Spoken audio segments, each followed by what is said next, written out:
En l'an 1235, au sommet des collines dominant le Tarn, une ville nouvelle s'élève autour de son château, Castelnau de Lévis.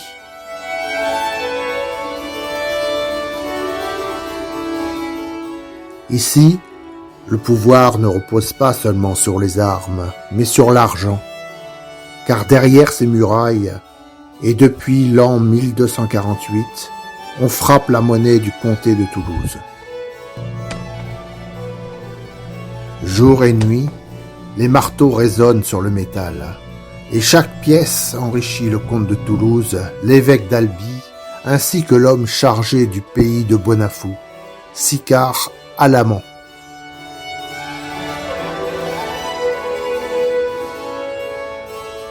Puis un jour, certaines pièces apparaissent différentes, plus sombres, comme brûlées par le feu, et sur leur surface, un symbole qu'aucun artisan ne reconnaît. Ces monnaies circulent discrètement, toujours la nuit, toujours entre les mêmes mains.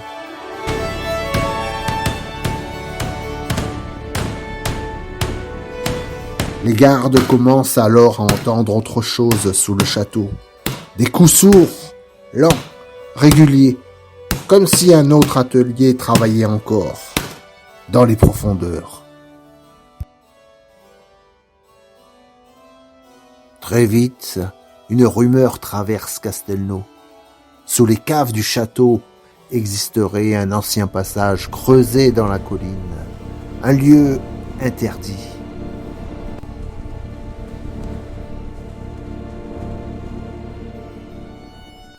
Certains disent qu'il servait déjà avant la construction des remparts. D'autres parlent d'un refuge oublié depuis la croisade contre les Cathares. Mais tous racontent la même chose. Après minuit, des hommes descendraient sous terre avec des sacs de métal. Et lorsque le vent tombe, on entendrait encore le bruit des marteaux dans les galeries.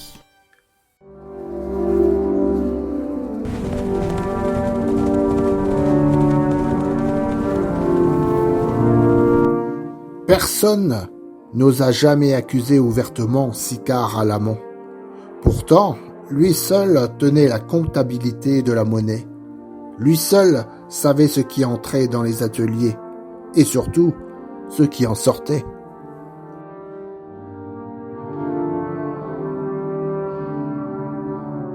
Certains affirmaient que les pièces noircies n'étaient pas de vraie monnaie, mais des jetons secrets. Des marques réservées aux hommes autorisés à descendre sous le château.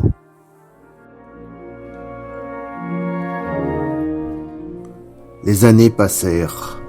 Les ateliers officiels finirent par se taire. Mais à Castelnau, la rumeur ne mourut jamais.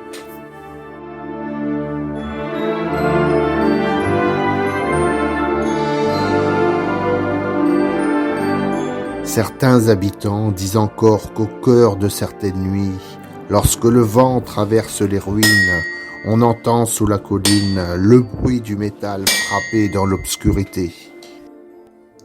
Une pièce, puis une autre, comme si le château possédait toujours deux ateliers, celui du jour et celui de la nuit.